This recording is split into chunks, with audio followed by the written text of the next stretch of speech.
Vai pintar a chance do chute. E o primeiro gol do jogo. Gol do Paulo Sérgio para a equipe do Corinthians. Grande Paulo Sérgio. Luiz Marcelo Canzian. Chute de longe. E o gol do Guarani. Um chutaço de longe. O Guarani chega ao empate com o número 6, Marquinhos. Olha a repetição. Que a bola foi lá no fundo da rede, depois voltou. Parecia que não tinha entrado, mas entrou sim. Olha o Dinei ganhando bem, girou, bateu. Gol! É do Corinthians. Dinei.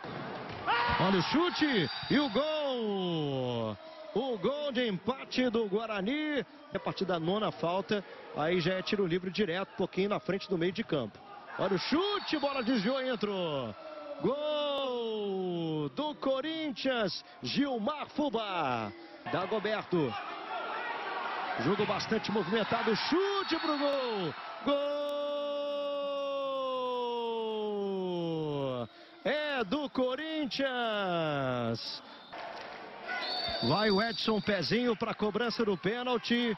Pé esquerdo, gol do Corinthians. Usando a tabela ali, né? Usando a parede. Vem o chute, gol!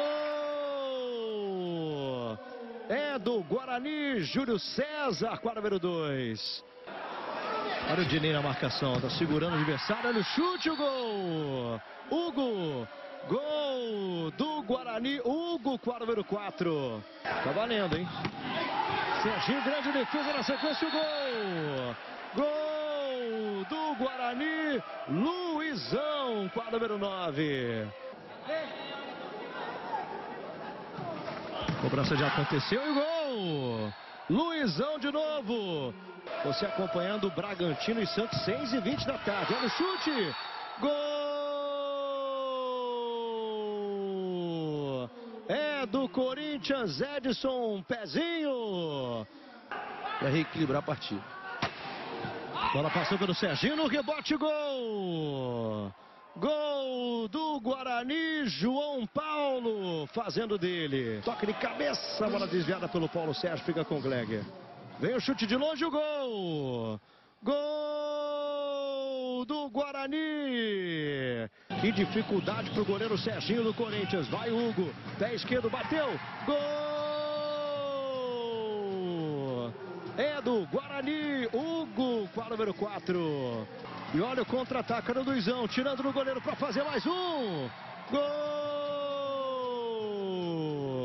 É do Guarani, Luizão.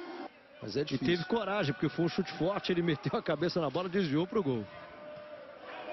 Bobeou o Gleger, olha a chance, bola passou na boca do gol. E o árbitro marcou o gol, hein? Gol do Corinthians. Diminui a diferença do Guarani. Paulo Sérgio pede para todo mundo ir lá, ficar reunido. 10 para o Guarani, 7 para o Corinthians. Vamos rever o lance? É, gol do Paulo Sérgio. Vander. Preparou, arrumou. Que lindo lance, o gol do Corinthians. Lindo lance do Vander Iacovino. E o gol do Pereira. Olha o Corinthians encostando. Não, viu? Marquinhos empurrou para dentro do gol. 10 para o Guarani, 8 para o Corinthians. O jogo vai pegar fogo no final. Olha o gol do Guarani. João Paulo batendo colocado. O Corinthians ensaia uma reação. Lá vem o Guarani para fazer mais um. Que beleza de gol, hein, do João Paulo. O Paulo Sérgio para cobrar, pé direito. Gol do Corinthians. Menos de um minuto agora para acabar. Vander clareou o pé esquerdo, bateu no canto, gol do Corinthians. Olha o Corinthians encostando de vez. E o Guarani vai sustentando uma grande vitória. No finalzinho, gol do Guarani. 12-10, o Guarani no finalzinho. Agora abre 2 gols, fica muito difícil para o Corinthians. E olha que beleza de chute do Hugo, hein?